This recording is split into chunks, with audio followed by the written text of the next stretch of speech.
Bem-vindos ao Leito Sem Mácula, a paz do Senhor Jesus. A paz do Senhor Jesus. Hoje vamos falar sobre divórcio.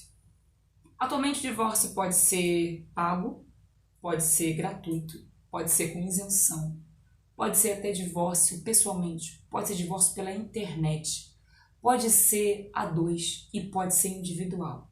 Mas isso não muda o fato de que Deus abomina o divórcio. Porque Deus não muda e continua sendo o mesmo Deus.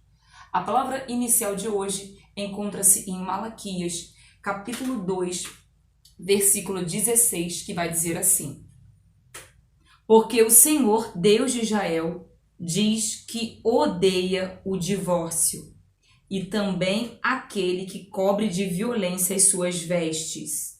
Diz o Senhor dos Exércitos, portanto, cuidai de vós mesmos e não sejais infiéis.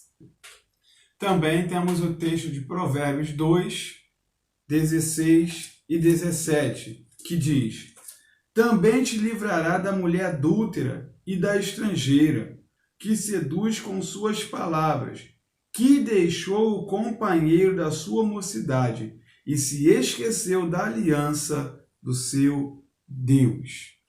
Bom, amados, nós escolhemos esses dois textos, mas temos outros textos de referência, para mostrar para você que Deus detesta, abomina o divórcio, tá bom? Então, se você estava pensando em tomar uma decisão desse tipo, pare e veja o vídeo inteiro para você não cometer esse erro na sua vida, na sua família, tá bom? Jesus, ele abomina o divórcio. Nós temos dois textos lá no Novo Testamento, que é o texto de Mateus 19 e o texto de Marcos 10. Esses textos, eles conversam entre si, né? Tem informações que tem em um e tem informações que não tem no outro, mas eles se completam. E nesse texto, os fariseus, eles abordam Jesus, né? Mateus 19, do 1 ao 12, eles abordam Jesus perguntando, né, se era possível, se Deus permitia o divórcio. Jesus lembra que lá no princípio Deus criou o homem e a mulher, e que eles eram uma só carne, e que não poderiam se separar. E eles perguntam para Jesus, então por que Moisés permitiu-lhes dar-lhe carta de divórcio? E Jesus diz para eles, por causa da dureza dos vossos corações. Né? A dureza do coração é uma condição da pré-redenção. Da pré-redenção. Ou seja, não é uma condição do salvo. O salvo não pode ter coração duro.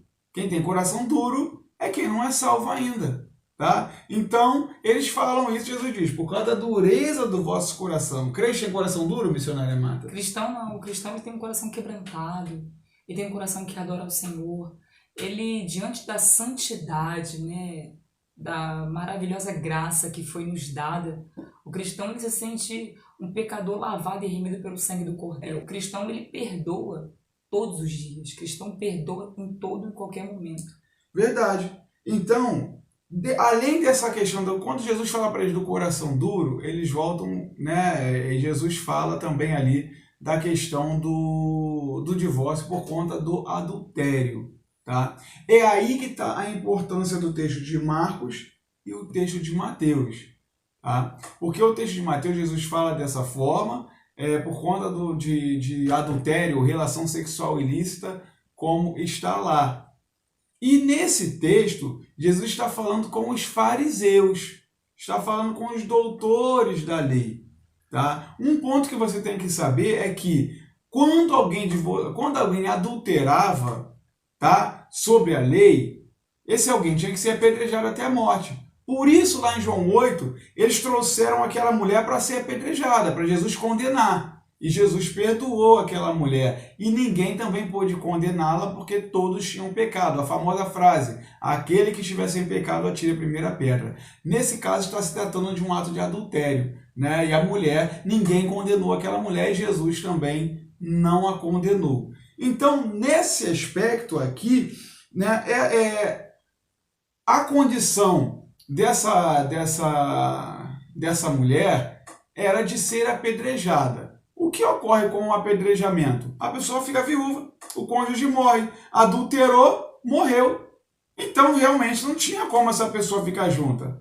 Mas, na graça, com Jesus Cristo, existe o perdão, né? E nós somos seguidores de Jesus. Nós não estamos na lei. Nós estamos sobre a graça e nós seguimos a Jesus. Aí entra o texto de Marcos. Lá em Marcos 10, nós vamos ver no final que os discípulos em casa, Marcos 10, do 1 ao 2, tá? Do 1 ao 12. Em casa, os discípulos, missionária Marta, eles vão perguntar, Jesus fez esse mesmo discurso que está em Mateus 19, em casa eles vão chegar e vão conversar novamente com Jesus. Diz a palavra que em casa eles voltaram a perguntar sobre o assunto. E Jesus não dá margem nenhuma para os seus discípulos. Ele fala, aquele que casar com a divorciada comete adultério. E a mulher que casar com o homem divorciado comete adultério. Jesus não deu nenhuma margem ali. Não houve nenhuma outra, se for desse caso, se tiver adultério, não. Quando se tratou com os discípulos, Jesus não deu nenhuma alternativa. Sabe por que isso, meu amado e minha amada?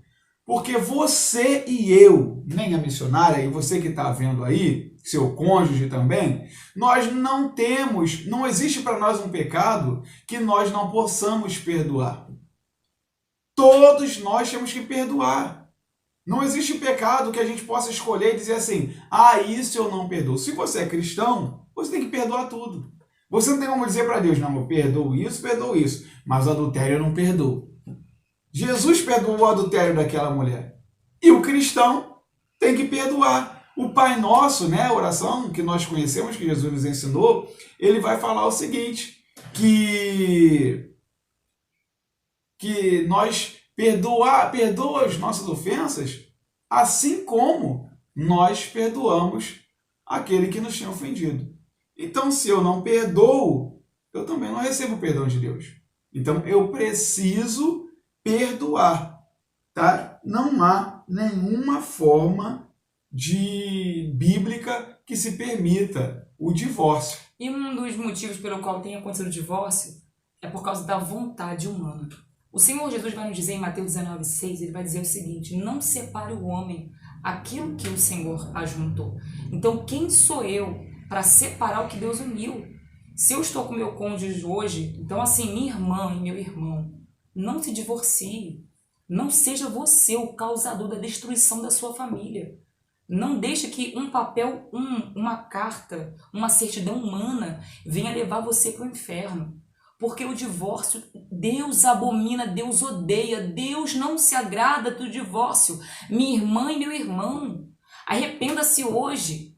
Se você tinha vontade até aqui nesse vídeo de se divorciar, para por aí, chega, acabou.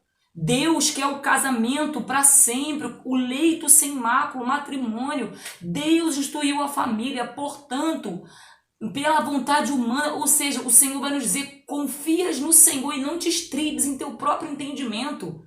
Esquece a sua vontade, esquece a vontade do outro, esquece, procure viver a vontade de Deus. E a vontade de Deus é que a sua família não se acabe hoje.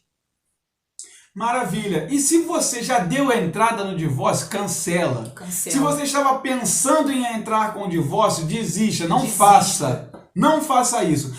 Mas o meu cônjuge não quer mais saber de mim, ele já está vivendo a vida dele. Meu amado e minha amada, se você decidir lutar pelo seu casamento, Deus vai te honrar. E seu casamento vai ser restaurado, sua família vai ser restaurada. Os próximos vídeos, nós vamos agora começar o tratamento, nós vamos agora começar a te ensinar a como você lidar com essa situação, como você buscar na palavra de Deus a restauração da sua família. Nós trouxemos todos os vídeos mostrando as coisas que são erradas para que as pessoas se conscientizem. E agora nós vamos trazer os ensinamentos para que a sua família seja restaurada. Então, não desista da sua família, não desista, esquece. Tira o divórcio do seu vocabulário. Tira essa palavra da sua vida. Em nome de Jesus. Deus detesta essa palavra. Então você tira isso da sua vida, tira isso da sua mente a partir de hoje. Se você é casado e qualquer briguinha você falava em divórcio, nunca mais fale em divórcio nos seus desentendimentos, nada disso. Nós vamos te ensinar a lidar com o desentendimento. Mas para de falar de divórcio. Isso aborrece a Deus. Deus não quer isso para você, não quer isso para sua família. Tá bom, meu amado e minha amada? Fica firme lutando, e nós vamos continuar te ajudando, te orientando. E não procura, se o teu cônjuge já foi embora, já está dando entrada lá no divórcio, deixa ele fazer o que ele quiser lá, só faz a tua parte com Deus aqui, e você vai ver Deus agir e fazer uma maravilha na tua família, tá bom, meu amado e minha amada? Não perca a esperança, os próximos vídeos vão te ajudar bastante, tá bom? Fica com Deus, a paz do Senhor Jesus, que Deus te abençoe sempre, a ti e a toda a tua casa.